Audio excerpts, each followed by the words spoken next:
السلام علیکم ورحمۃ اللہ وبرکاتہ۔ شعبان کا بابرکت مہینہ چل رہا ہے اور اس مہینے کی بے انتہا فضیلتیں احادیث میں وارد ہوئی ہیں۔ ہمارے اور آپ کے پیارے آقا جناب محمد رسول اللہ صلی اللہ علیہ وسلم نے ارشاد فرمایا کہ شعبان میرا مہینہ اور رمضان اللہ کا مہینہ ہے، اور عام دنوں کے مقابلے میں ہمارے اور آپ کے پیارے آقا جناب محمد رسول اللہ صلی اللہ علیہ وسلم شعبان کے مہینے میں زیادہ عبادات کے اندر کثرت کیا کرتے تھے، دن میں روزہ رکھتے تھے اور رات میں اللہ کی عبادت میں مشغول رہتے تھے، اور شعبان سے ہی رمضان کی تیاری میں لگ جاتے تھے۔ عائشہ رضی اللہ تعالیٰ عنہ فرماتی ہیں کہ ایک مرتبہ اللہ کے پیارے نبی جناب محمد رسول اللہ صلی اللہ علیہ وسلم میرے پاس تشریف لائے۔ رات کا وقت تھا اور اس دن میرے یہاں قیام اللہ کے نبی کا تھا، اور آپ تشریف لائے، اور آپ تشریف لانے کے بعد آرام فرمانے کے لیے کپڑا اتارنے لگے۔ آدھا ہی کپڑا اتارا تھا آپ نے کہ دوبارہ آپ نے کپڑا پہن لیا، اور بغیر کچھ بتائے گھر سے آپ تشریف لے گئے۔ حضرت عائشہ کہتی ہیں کہ میں بھی اللہ کے نبی علیہ الصلوۃ والسلام کے پیچھے پیچھے گئی کہ آپ کہاں گئے ہیں۔ سوچ میں پڑ گئی۔ جب میں آپ کے پیچھے پیچھے گئی تو میں نے آپ کو جنت البقیع قبرستان کے اندر دیکھا کہ آپ وہاں دعا میں مشغول تھے۔ حضرت عائشہ کہتی کہ میں نے آپ کو دیکھا اور فوراً وہاں سے واپس آ گئی۔ اللہ کے نبی بھی واپس آئے۔ اللہ کے نبی نے معلوم کیا، عائشہ تمہارا سانس کیوں پھول رہا ہے؟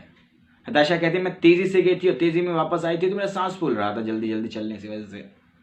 اللہ کے نبی نے معلوم کیا تمہارا سانس کیوں پھول رہا ہے؟ حضرت عائشہ کہتی کہ میں نے بیان کیا، پوری بات بتائی اللہ کے نبی کو۔ تو اللہ کے نبی نے جواب دیا اور ارشاد فرمایا، عائشہ یہ ایسی مبارک و بابرکت رات ہے کہ جس رات کے اندر اللہ تبارک و تعالی بنو کلب کی بکریوں کی بالوں کی تعداد کے برابر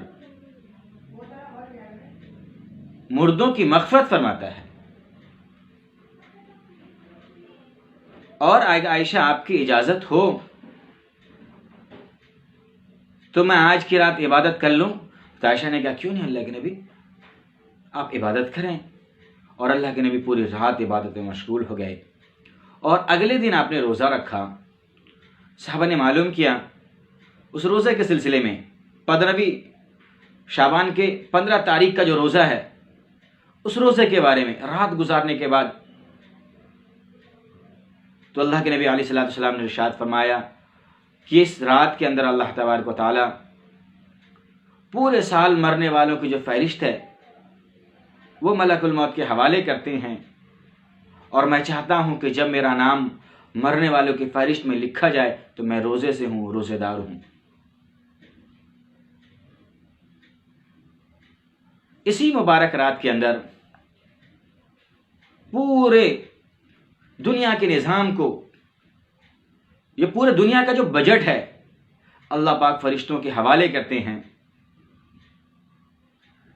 پورے سال کتنی بارش ہوگی، کہاں پہ کیا ہوگا، سیلاب کہاں آئے گا، پانی کہاں پہ برسے گا، پورے دنیا کا جو نظام ہے وہ پورے نظام جو فرشتے کے حوالے جو کیا جاتا ہے اسی مبارک و بابرکت رات میں کیا جاتا ہے، جو شعبان کی 15ویں جو شب ہے اس شب میں جو فرشتوں کے حوالے کیا جاتا ہے۔ حضرت مولانا عبد القادر جیلانی رحمۃ اللہ علیہ ارشاد فرماتے ہیں کہ اس رات اللہ تبارک و تعالی بہت سے زندوں کی بھی مغفرت فرماتا ہے، اور بے انتہا اللہ تبارک و تعالی ان لوگوں کی مغفرت فرماتا ہے جو دنیا سے جا چکے ہیں، ختم ہو چکے ہیں، مردوں کی بھی بے انتہا مغفرت فرماتا ہے۔ اور اس رات شام ہوتے ہی مغرب سے لے کر صبح صادق تک اللہ کے فرشتے آواز لگاتے ہیں کہ ہے کوئی مغفرت طلب کرنے والا جس کی مغفرت کر دی جائے.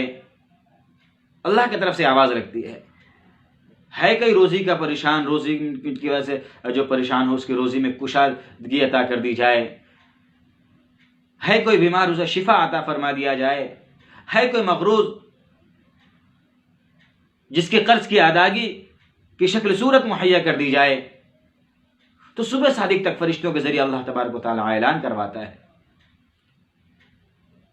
مگر مولانا عبدالقادر جیلانی رحمۃ اللہ علیہ لکھتے ہیں کہ اس رات اللہ تبارک و تعالیٰ تمام لوگوں کی مغفرت کر دیتا ہے، مگر چند ایسے لوگ ہیں کہ اس مبارک رات میں بھی وہ محروم رہتے ہیں.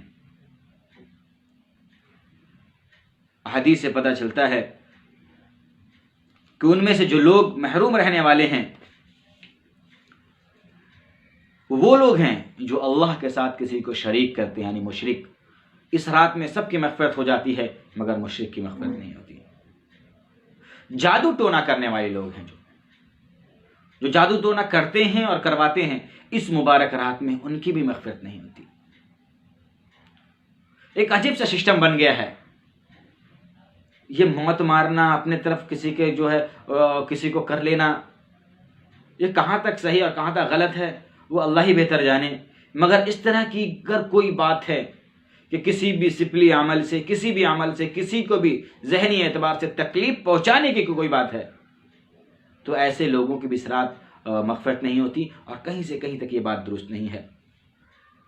اور نمبر 2، بغض اور کینہ رکھنے والوں کا بھی اس رات میں اللہ تبارک و تعالیٰ مغفرت نہیں کرتے. نمبر 3، شرابی کی اس رات میں کوئی مغفرت نہیں ہوتی، شرابی کی مغفرت بھی نہیں ہوتی. بغض رکھنے والے، کینہ رکھنے والے، دشمنی رکھنے والے، ان کی مغفرت نہیں ہوتی. شرابی کی مغفرت بھی نہیں ہوتی. والدین کی، نافرمان کی بھی اس رات مغفرت نہیں ہوتی. تمام لوگ کی مغفرت ہو رہی ہے. ماں باپ کا جو نافرمان ہے، ماں باپ کا دل دکھا کرا پوری رات مصلی پہ پڑے رہیے، پوری رات دعائیں کرتے رہیے، پوری رات قرآن کی تلاوت کرتے رہیے، مگر وہ عبادت اللہ کے نزدیک قابل قبول اس وقت تک نہیں ہوگا جس وقت تک کہ اپنے والدین کو راضی نہ کر لے، ان سے معافی نہ مانگ لے. اور اسی طریقے سے بدکاری پر اصرار کرنے والا بدکاری کرتا جا رہا ہے، ایسے لوگوں کی مغفرت نہیں ہوتی ہے. بعض حدیث سے پتہ چلتا ہے رشتہ داری توڑنے والوں کی بھی اس رات مغفرت نہیں ہوتی. اسی طریقے سے بعض لوگ جو ٹکنوں سے نیچے پاجامہ رکھتے ہیں ان کی مغفرت نہیں ہوتی. اللہ پاک مجھے بھی آپ کو بھی کہنے سنے زدہ عمل کی توفیق عطا فرمائے. اور ابھی جو ہے کورونا کی بیماری بڑھنے کی وجہ سے پھر اس سال بھی گورنمنٹ کا گائیڈ لائن جاری ہو گیا ہے، تو بہتر یہ ہے کہ اپنے گھروں میں رہ کر ہی عبادت کریں، اپنے گھر کے ماحول کو بنائیں اور اللہ سے دعا کریں کہ اللہ تبارک و تعالیٰ اس رمضان المبارک کا جو بابرکت مہینہ آنے والا ہے اس مہینے میں ہمارے ساتھ خیر کا معاملہ فرمائے، اور پچھلے سال جو معاملات ہوئے تھے اس طرح کے معاملات نہ ہوں، اور اس بیماری سے اللہ پاک ہماری، آپ کی اور پورے ہندوستان کے لوگوں کی، پوری دنیا کے مسلمانوں کی، ایمان والوں کی اور تمام لوگوں کی حفاظت فرمائے. آمین.